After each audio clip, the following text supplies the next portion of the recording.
அனைவருக்கும் வணக்கம். இந்த வீடியோவில் என்ன பார்க்க போகிறோம்னா, அறுவடை மாதமாக கொண்டாடப்படும் தை மாதத்தின் சிறப்புகள் என்னென்ன என்பதை பற்றிய சுவாரஸ்யமான தகவல்களை தெரிஞ்சுக்கலாம். வாங்க வீடியோக்குள்ளே போகலாம்.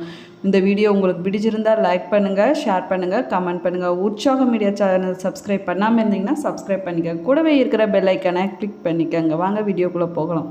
தை மாதத்தை அறுவடை மாதமாக கொண்டாடுகிறார்கள். தை மாதம் அறுவடை காலம் என்றும் சூரிய கடவுளை வணங்கி நன்றி செலுத்தும் மாதம் என்றும் கூறப்படுகிறதுங்க.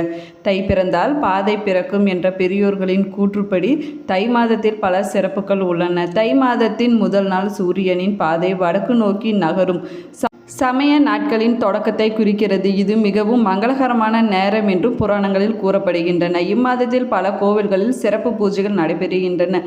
இந்த பதிவில் தை மாதத்தின் சிறப்புகளை பற்றி தெரிந்து கொள்ளலாம். வாங்க வீடியோக்குள்ளே போகலாம். தை மாதம் பௌர்ணமியுடன் கூடிய பூசம் நட்சத்திரத்தில் தைப்பூச திருவிழா சிறப்பாக கொண்டாடப்படுகிறதுங்க. இந்நாளில் முருகப்பெருமானையும் சிவபெருமானையும் வணங்குகிறோம். பார்வதி தேவி தை பூஜை நாளில் அசுரர்களை அழிக்க ஆறுமுக கடவுளுக்கு ஜாரம் கொடுத்த நாள். அதனால்தான் தைப்பூச திருவிழா உலகிலேயே மிக விமர்சையாக கொண்டாடப்பட்டு வருகிறதுங்க. தை மாதம் தை அமாவாசை என்று நம் முன்னோர்களுக்கு தர்ப்பணம் செய்வார்கள். ஆறு, குளம், சன்னதி, கடல் போன்ற இடங்களில் இந்த வழிபாடு நடைபெறுகிறதுங்க. இந்த வழிபாடுகள் மூலம் இதுவரை நாம் செய்த பாவங்கள் நீங்கி குழந்தை இல்லாதவர்கள் குழந்தை பாக்கியம் கிடைக்குங்க. தை மாத வளர்பிறை அமாவாசை என்று இந்த ரத சப்தமி வரலாங்க. இந்த நாளில் சூரியன் வடக்கு அரைக்கோள பயணத்தை தொடங்குகிறது. ரத சப்தமி தினத்தில் விரதம் இருந்தால் உடலில் உள்ள அனைத்து நோய்களும் நீங்கி வீட்டில் உள்ள குழப்பங்கள் அனைத்தும் நீங்கி நல்ல தீர்வு கிடைக்குங்க. வீரபத்ரர் வழிபாடு ஆண்டு முழுவதும் செவ்வாய்க்கிழமை கொண்டாடப்பட்டு வருகிறதுங்க. இந்த வழிபாட்டை ஆண்டு முழுவதும் தொடர முடியாதவர்கள் தை மாதத்தில் செவ்வாய்க்கிழமை மட்டும் வழிபாடு செய்யலாங்க. இந்த வழிபாட்டை செய்வதன் மூலம் எல்லா தடைகளும் தீராத பகைகளும் நம்மை விட்டு நீங்குங்க. உத்தராயண காலத்தின் தொடக்கமான தை மாதத்தில் வரும் வெள்ளிக்கிழமை அம்மனுக்கு உகந்த வழிபாடு ஆகுங்க. தை வெள்ளிக்கிழமை என்று அபிராமி, அந்தாதி, சௌந்தர்ய லஹரி போன்ற அம்மன் பாடல்களை பாடி வழிபடலாங்க. இது தவிர தை மாதத்தில் ஒவ்வொரு கிராமத்திலும் கோவில் திருவிழாக்கள் நடைபெறுவது வழக்கமாகுங்க. வசந்த பஞ்சமி என்பது ஸ்ரீ சரஸ்வதி அவதரித்த நாள் ஆகுங்க. அந்த நாள் தை மாதம் சுக்ல பஞ்சமி, இது மகா பஞ்சமி என்றும் அழைக்கப்படுகிறதுங்க. வசந்த பஞ்சமி நாளில் ஸ்ரீ சரஸ்வதி தேவியை வழிபடுவது ஞானம் அடையுங்க.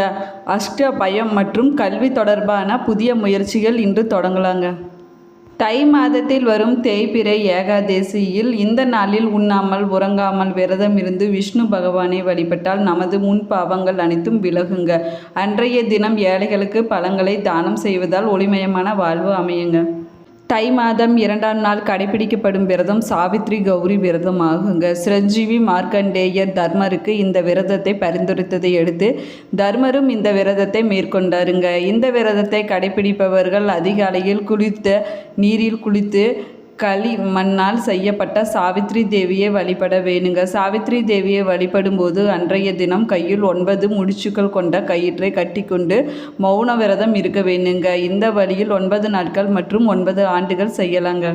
9 நாட்கள் அல்லது 9 ஆண்டுகள் கடைபிடிக்கப்படும் விரதத்தின் முடிவில் 9 முறைகளில் வெற்றிலை பாக்கு, பழங்கள், மஞ்சள் கிழங்கு ஒவ்வொன்றிற்கும் 9 எண்கள் வைத்து மஞ்சள், குங்குமம், சந்தனம், முறம் ஆகியவற்றை 9 சுமங்கலி பெண்களுக்கு தானம் செய்ய வேணுங்க. அவ்வாறு செய்தால் நீண்ட ஆயுளும் முடிவில்லா செல்வமும் குழந்தை பாக்கியமும் கிடைக்குங்க. தை மாதம் என்பது மங்களங்கள், மகிழ்ச்சி ஆகியவை நிறையும் மாதமாகவும் புதியவற்றின் துவக்க மாதமாகவும் கருதப்படுகிறதுங்க. மார்கழி மாதம் என்பது ஆன்மீக மாதம் என்பதால் அதில் விசேஷங்கள் எதுவும் நடத்த மாட்டார்கள். மாறாக தை மாத பெருக்கத்திற்காக மாதம் என்பதால் அதில் திருமணம் போன்ற விசேஷங்கள், புதிய தொழில் துவங்குவது, புது வீடு குடி புகுவது போன்ற சுப நிகழ்ச்சிகள் அணிவகுத்து துவங்குங்க. தை மாதத்தின் மிக முக்கிய நாட்களாக பொங்கல் பண்டிகை, தை அமாவாசை, தைப்பூசம் ஆகியவை சொல்லப்படுகிறதுங்க. தை பிறந்தால் வழி பிறக்கும் என்பது முன்னோர்கள் வாக்குங்க. இது வெறும் பேச்சாக சொல்லப்பட்ட வார்த்தை கிடையாதுங்க. தை மாதத்தின் மகத்துவத்தை புரிந்து வைத்துள்ளதால் நம் முன்னோர்கள் இது போன்ற அற்புதமான மொழிகளை சொல்லி வைத்துள்ளாங்க. தை மாதம் வாழ்க்கையை மாற்றக்கூடிய மிக அற்புதமான மாதமாகுங்க. தை மாதத்தில் சில குறிப்பிட்ட விஷயங்களை செய்தால் ஜாதக கோளாறுகள், முன்ஜென்ம பாவங்கள், துன்பங்கள் உள்ளிட்ட பலவித துன்பங்களில் இருந்து விடுபட முடியுங்க. உடல், மனம், வாழ்க்கை ஆகியவற்றை மாற்றத்தை அளித்து வாழ்க்கையே மாற்றி அற்புதங்களை நிகழ்த்தக்கூடிய மாதமாக தை மாதம் சொல்லப்படுகிறதுங்க. தமிழ் மாதங்களில் தை மாதத்தில் பலவிதமான தனிச்சிறப்புகள் உண்டுங்க. ஆன்மீக ரீதியாக மட்டுமின்றி பலவிதமான நன்மைகளை பெற்று வாழ்க்கையில் திருப்பம் ஏற்படுவதற்கு ஏற்ற மாதமாக தை மாதம் சொல்லப்படுங்குதுங்க. இது வெற்றியையும் பெருக்கத்தையும் தரும் மாதம் என்பதால் பல புதிய விஷயங்களை தை மாதத்தில் துவங்கும் பழக்கம் உள்ளதுங்க. செல்வ வளத்தையும் அதிர்ஷ்டத்தையும் பெறுவதற்கான மாதமாக தை மாதம் உள்ளதுங்க. இந்த மாதத்தில் என்ன செய்தால் வாழ்க்கையே மாற்றும் அளவிற்கு அளவிலா நன்மைகளை பெற முடியும் என்பதை தெரிந்து கொள்ளலாம் வாங்க. தை மாதத்தை மகர மாதம் என்றும் அழைப்பாங்க. இந்த மாதம் ஆன்மீக பணிகளில் ஈடுபடுவதற்கு, தான தர்மங்கள் போன்ற புண்ணிய காரியங்கள் செய்வதற்கு மிகவும் ஏற்ற மாதமாகுங்க. தை மாதத்தில் பணதானம் கொடுப்பது அல்லது புனித நீர்நிலைகளில் புனித நீராடுவது ஆகியவை அஸ்வமேத யாகம் செய்வதற்கு இணையான பலன்களை அளிக்குங்க. பலர் புண்ணிய தலங்களுக்கு சென்று வழிபடுவதையும் புனித நீராடுவதையும் வழக்கமாக வைத்திருப்பார்கள். இதனால் கடந்த கால பாவங்கள், துன்பங்கள் ஆகியவற்றிலிருந்து விடுபட்டு தெய்வீக அருளை பெற முடியுங்க. இந்த ஆண்டு தை மாதம் ஜனவரி 14ஆம் தேதி செவ்வாய்க்கிழமை துவங்கி பிப்ரவரி 12ஆம் தேதி புதன்கிழமை வரை தை மாதம் உள்ளதுங்க. புராணங்களின்படி இந்திரன் தை மாதத்தில் கங்கை நதியில் நீராடி கௌதம முனிவர் அளித்த சாபத்தில் இருந்து விடுபட்டதாக சொல்லப்படுகிறதுங்க. இதனால் தை மாதத்தில் கங்கையில் புனித நீராடுவது சிறப்பானதாக கருதப்படுகிறதுங்க. குறிப்பாக பௌர்ணமி மற்றும் அமாவாசையில் புனித நீராடுவது அதீத நற்பலன்களை தருங்க. தை மாதத்தில் கங்கை மாதா, சூரிய பகவான் மற்றும் பெருமாளை வழிபடுவது மிக விசேஷமானதாகுங்க. தை மாதத்தில் புனித நீராடுவது 1000 அஸ்வமேத யாகங்கள் செய்வதற்கு சமமாகுங்க. தை மாதத்தில் அனைத்து நாட்களும் சிறப்பானது என்பதால் எந்த நாளில் வேண்டுமானாலும் தானங்கள் வழங்கி புனித நீராடலாங்க. அதேபோல் தை மாதத்தில் எள், வெல்லம் போன்றவற்றை சாப்பிடுவது மிக மிக நல்லதுங்க. இவைகள் உடலை சரியான வெப்பநிலையில் வைப்பதுடன் நோய் எதிர்ப்பு சக்தியை அதிகரிக்குங்க. தை மாதத்தில் நடத்தப்படும் திருமணங்கள் வெற்றியானதாகவும் மங்களகரமானதாகவும் அமையும் என்பது நம்பிக்கையாகுங்க.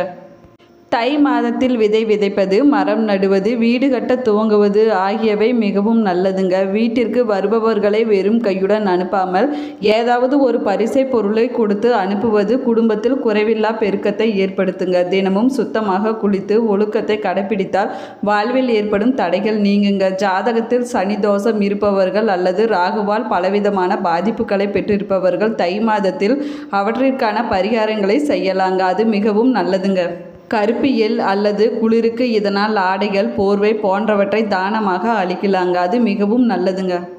தை மாதத்தில் தினசரி துளசி செடிக்கு நீர் விடுவது, துளசியை வழிபடுவதும் பகவத்கீதை படிப்பதும் மன குழப்பங்களில் இருந்து விடுபடுவதற்கு, வீட்டில் லட்சுமி கடாட்சகம் ஏற்படுவதற்கு உதவுங்க.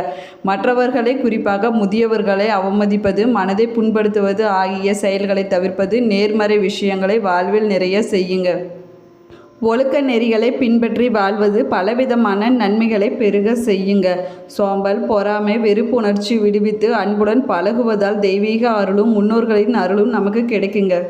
ஒவ்வொரு மாதமும் பல்வேறு மகத்துவங்களை கொண்டுள்ளனங்க. தமிழ் மாதங்களின் அடிப்படையில் சூரியன் மகர ராசியில் பயிற்சியாவதில் தொடங்கும் தை மாதம் முதல் நாள் சூரியன் வடக்கு நோக்கி செல்வதும் உத்தராயண காலத்தில் தொடக்கத்தையும் குறிக்குதுங்க. தை பிறந்தால் வழி பிறக்கும் என்று அறுவடை திருநாளாக 4 நாட்களுக்கு பொங்கல் பண்டிகை விமர்சையாக கொண்டாடப்படுங்க. பொங்கலுக்கு முதல் நாள் போகியுடன் தொடங்கும் பண்டிகைகள் 2025ஆம் ஆண்டு தை மாதம் தைப்பூசம், தை அமாவாசை, தை கிருத்திகை, ரத சப்தமி போன்ற பல்வேறு விஷயங்களையும் பைரவ வழிபாடு, வீரபத்திரர் வழிபாடு, தை வெள்ளி வழிபாடு என்று மாதம் முழுவதும் விசேஷங்கள் நீடிக்குங்க. பழையன கழிதல், புதியன புகுதல் போகி பண்டிகை தை மாத பிறப்புக்கு முந்தைய நாளில் கொண்டாடப்பட்டு வருகிறதுங்க. 12 மாதங்களில் வரும் அமாவாசை திதிகளில் மிகவும் மேன்மையானதாக கருதப்படும் 3 அமாவாசை திதிகளில் தை மாத அமாவாசை கருதப்படுகிறதுங்க. ஆண்டு முழுவதும் வரும் அமாவாசை திதிகளில் தர்ப்பணம் செய்யவில்லை என்றால் கூட தை மாத அமாவாசை என்று செய்தால் போதுங்க. அவ்வளவு சக்தி வாய்ந்தது என்று கருதப்படுகிறது. 29ஆம் தேதி ஜனவரி அன்று தை அமாவாசை வருகிறதுங்க. மாதம் ஒரு முறை கிருத்திகை நட்சத்திரம் வந்தாலும் அதில் 3 முறை வரும் கார்த்திகை திருநாள் சிறப்பு வாய்ந்ததாகுங்க. புத்தாண்டின் தொடக்கத்தில் தை மாதம் வரும் கிருத்திகை நாடு முழுவதும் தை கிருத்திகையாக விமர்சையாக கொண்டாடப்படுகிறதுங்க. 2025ஆம் ஆண்டு தை மாதம் 6ஆம் தேதி பிப்ரவரி அன்று கிருத்திகை அன்று விரதம் இருந்து முருகனை வழிபட்டால் நினைத்தது நிறைவேறுங்க. இந்த பதிவு நீங்கள் பயன்பெறும் வகையில் அமைஞ்சிருக்கும் என்று நினைக்கிறேன். இந்த பதிவு பிடிச்சிருந்தால் லைக் பண்ணுங்கள், ஷேர் பண்ணுங்கள், கமெண்ட் பண்ணுங்கள். கூடவே சேனலை சப்ஸ்கிரைப் பண்ணிக்கோங்க. கூடவே இருக்கிற பெல் ஐக்கானை கிளிக் பண்ணிக்கோங்க. இது போன்ற ஆன்மீக தகவலை தெரிஞ்சுக்க தொடர்ந்து நம்மளோட சேனலை பாருங்கள். Thank you friends.